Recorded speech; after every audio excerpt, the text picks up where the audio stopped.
Hayden, thanks for joining us today. Your progression in this sport, have you had a chance to think about how successful that you've been in a short amount of time? Yeah, it's pretty wild just to think how fast it went. I'm not completely done with the 250s yet, but it's like, it's almost coming to an end, and I feel like I just started. The fans are loving Danger Boy. My goal was to win one championship. I was like, if I win one championship, man, I could retire.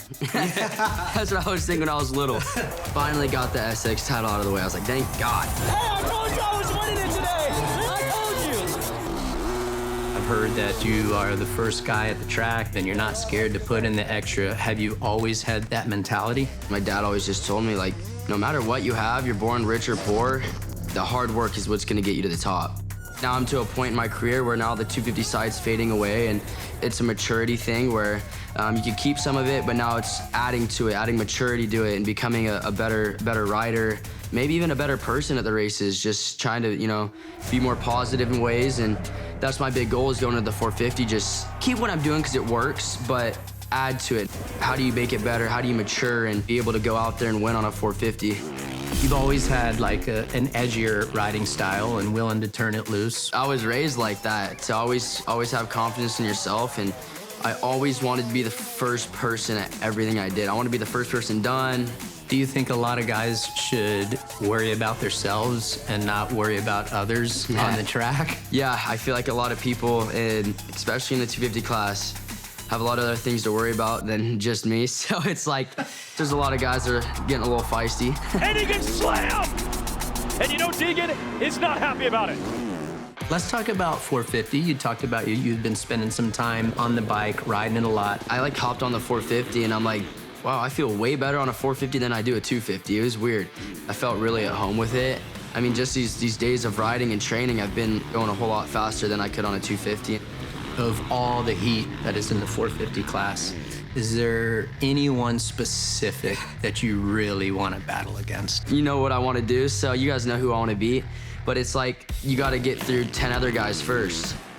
I wholeheartedly think I could win on a 450, I really do. Dude, everyone in the paddock knows that you believe in yourself. If someone says something like, hey, you ain't gonna go win on a 450, screenshot it, put it in my phone. I go look at that every time, I go, like, all right, bet.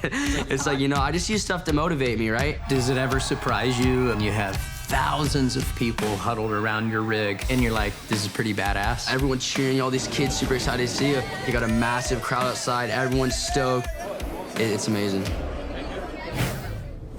On race day at Anaheim 1, we'll all be saying happy 20th birthday to Haiden Deegan. The two of you achieved so much at a young age. What do you like that you see in Deegan at this phase of his life? I love the self-confidence and the self-belief that he has in himself at such a young age. You think about that. I wasn't even close to that. And just how he is able to manage that outside noise. He tells you how it is and gets a lot of flack from it, but it doesn't seem to faze him. No, it absolutely doesn't. And I love his will, you know, really to win. I mean, he had any opportunity to be whatever he wanted in life, but him to pick this sport, and we know how it is, you got to have that hunger to be able to compete at this level. And Hayden has it more than probably any rider out there, including Jet Lawrence, when you look at things. And it's really impressive to see at this young age. All right, Stu, I say the words Haiden Deegan on a 450. Your reaction is? I mean, you see this smile over here. I'm excited just like everybody else is, but I think Hayden has been one of the best to be able to adapt. We saw him do that through his whole career, especially this outdoor season, and he's gonna have to do that competing against the 450 class, but